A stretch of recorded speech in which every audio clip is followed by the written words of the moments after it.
গল্পকথন by Juthi চ্যানেলে আজকে শুনবেন হুমায়ুন আহমেদের লেখা গল্প আজ দুপুরে তোমার নিমন্ত্রণ। মাসের প্রথম শুক্রবারে মীরার বাবা আফতাব নিজে বাজার করেন। তিনি চলে যান ধূপখোলার বাজারে। সেখানে বিক্রমপুরে তাজা মাছ আসে, পদ্মার মাছ। তার স্বাদই অন্যরকম। বড় মাছের দাম এখন সঙ্গতির বাইরে চলে গেছে। তারপরও লোভে পড়ে হঠাৎ বড় মাছও কিনে ফেলেন। গত মাসে নিউ মার্কেট কাঁচা বাজার থেকে মাঝারি সাইজের একটি চিতল মাছ কিনেছিলেন। তার স্বাদ এখনও মুখে লেগে আছে। আজ মাসের প্রথম শুক্রবার।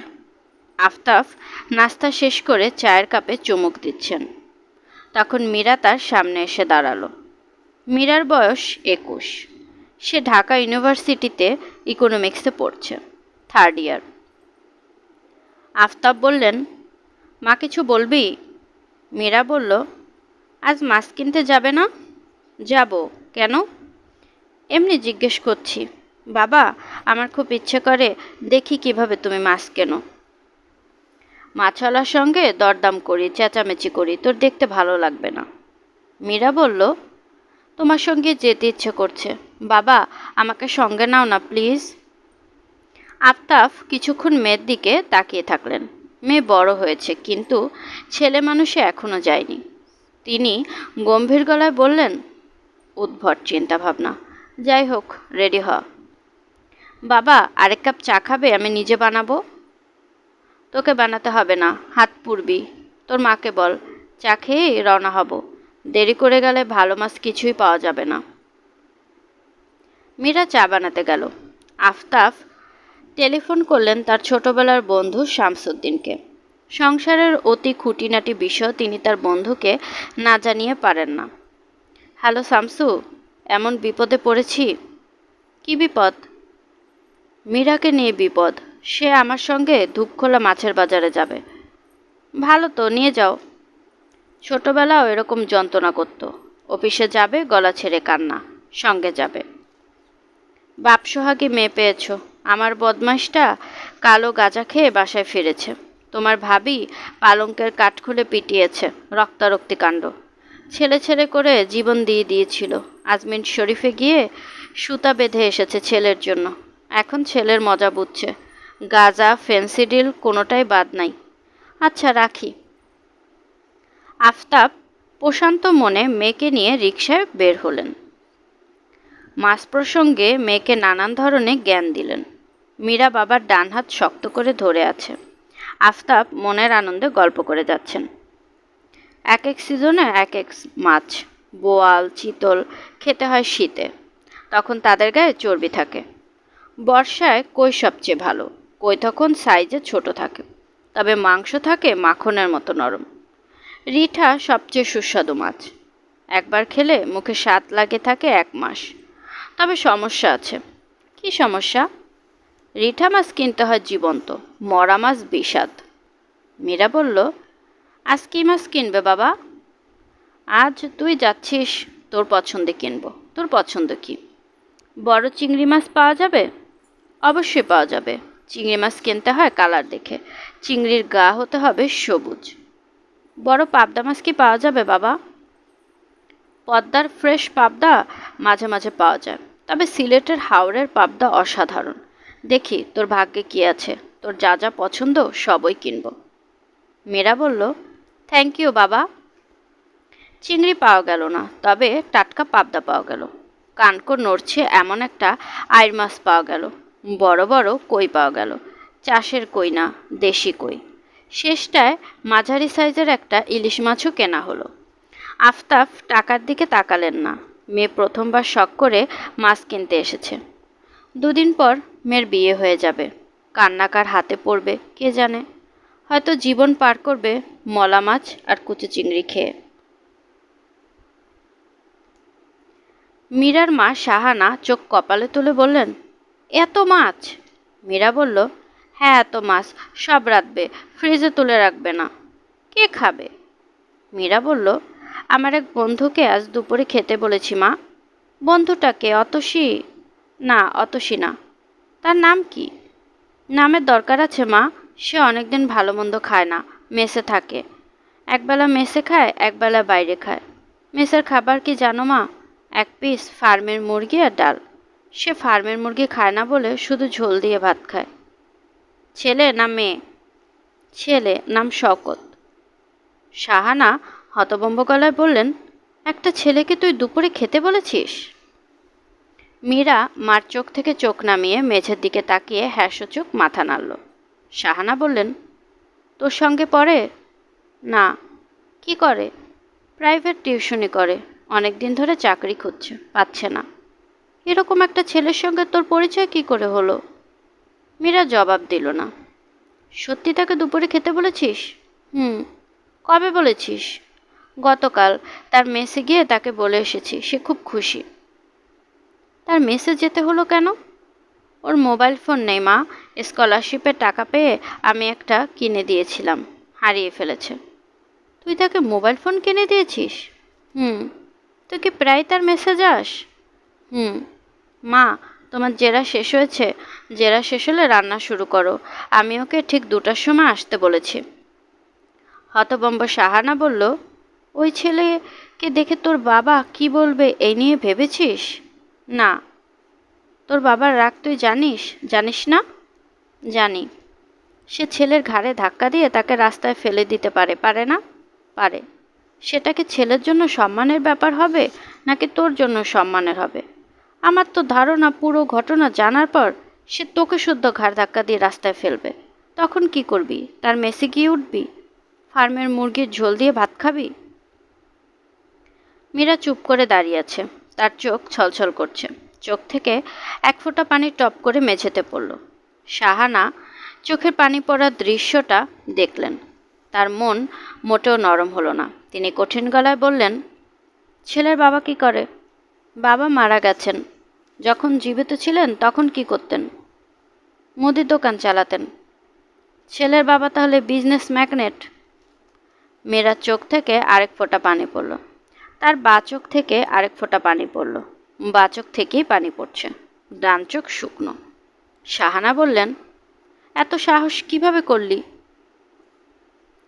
মীরা ফোপাতে ফোপাতে বলল, ভুল হয়ে গেছে মা।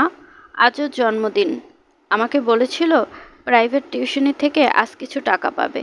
তখন আমাকে নিয়ে কস্তুরী নামের একটা হোটেলে রুই মাছের পেটি খাবে। ওর কথা শুনে মনটা এত খারাপ হয়েছে, দাওয়াত দিয়ে ফেলেছি। এখন আসতে নিষেধ কর, টেলিফোন কর, বল সাম আদার টাইম। ওর মোবাইল নেই মা।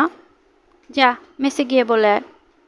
মেসে গেলে পাওয়া যাবে না, শুক্রবার তার সারাদিন টিউশনি। একটা টিউশনি থেকে সরাসরি বাসায় আসবে। কত বড় গজব যে হবে বুঝতে পারছিস? পারছি। শাহানা কঠিন গলায় বললেন, যদি সাহস থাকে তোর বাবাকে গিয়ে বল, পাজি মেয়ে, খবরদার আমার চোখের সামনে চোখের পানি ফেলবি না, গাধি। মীরা বসার ঘরে গেল, বাবার সামনে দাঁড়ালো। আফতাব খবরের কাগজ পড়ছিলেন। ছুটির দিনে একই কাগজ তিনি 2বার পড়েন। সকালে চা খেতে খেতে একবার, বাজার শেষ করে আরেকবার। আফতাব মেয়ের দিকে তাকিয়ে বললেন, চোখ লাল কেন রে মা? মীরা বলল, জানি না। আফতাব বললেন, শখ করে বাজার করছিস? যা, আজ একটা আইটেম তুই রান্না কর, কেমন? বাবা, আমি রাঁধতে জানি না। তোর মাকে বল, দেখিয়ে দেবে। চিংড়ি রান্না খুব সহজ। প্রতিভা ছাড়া এই মাছ খারাপ রান্না করা যায় না। মীরা রান্নাঘরে এলো। মার সামনে বসে ফুপিয়ে কাঁদতে লাগলো। শাহানা দীর্ঘ নিঃশ্বাস ফেলে বললেন, কান্না বন্ধ কর। টেবিলের ওপর থেকে 500 টাকা নে। ওর আসার সময় হলে বাসার সামনে দাঁড়িয়ে থাকবি। ওর হাতে 500 টাকা ধরিয়ে দিয়ে বলবি রুই মাছের পেটি খেয়ে নিতে। পরে এই নিয়ে তোর সঙ্গে জরুরি বৈঠক হবে, গাধা মেয়ে। মীরা মার সামনে থেকে সরে গেল। আফতাব সাহেব হাসি মুখে ঢুকলেন। স্ত্রীকে বললেন, এখনও রান্না শুরু করনি? মাছ নরম হয়ে যাচ্ছে। শাহানা বললেন, মাছ নরম হবে না, যথাসময়ে রান্না শেষ হবে। আফতাব বললেন, সুজিতকে দুপুরে খেতে বললে কেমন হয়? বেচারা একা একা থাকে, বাবুর্চি কী রান্না করে না না করে তার ঠিক নেই। ও গাড়ি কিনেছে, শুনেছ তো? শুনেছি। গাড়ি নিয়ে চলে আসুক। কি গাড়ি কিনলো দেখলাম। তুমি কি বলো? শাহানা জবাব দিলেন না।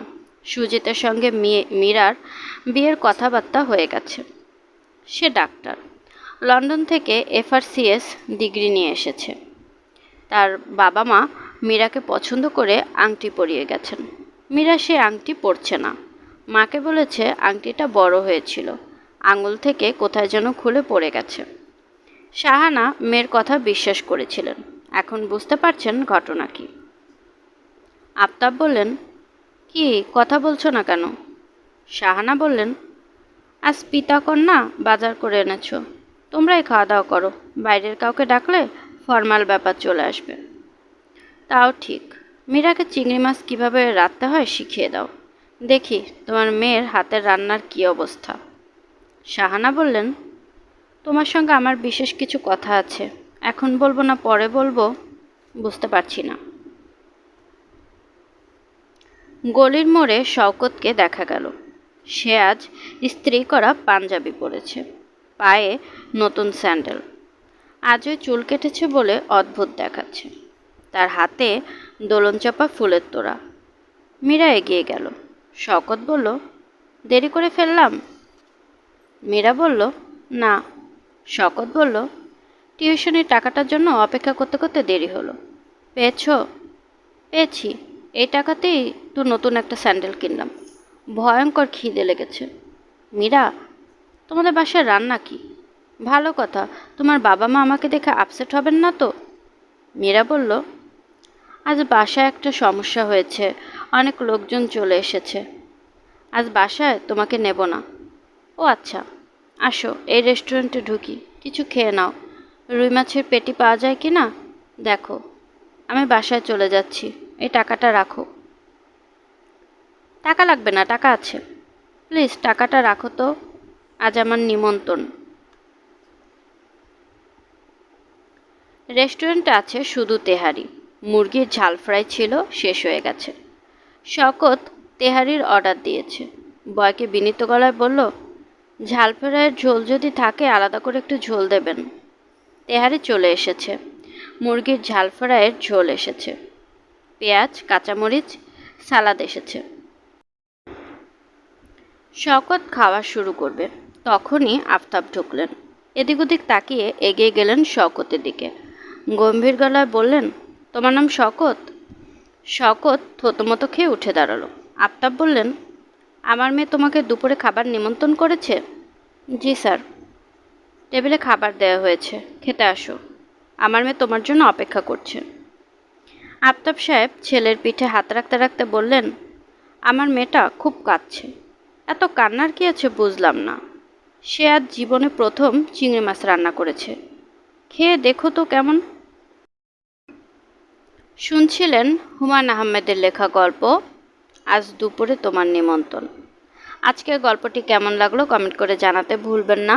আমি আমার নিজের মতো করে আপনাদেরকে গল্প পাঠ করে শোনানোর চেষ্টা করছি, তাই ভুল ত্রুটি কিছু হলে আশা করি ক্ষমা সুন্দর দৃষ্টিতে দেখবেন, এবং গল্প পাঠ ভালো লাগলে প্লিজ আমার চ্যানেলটিকে সাবস্ক্রাইব করবেন। চাইলে অন্যদের সাথে শেয়ারও করতে পারেন।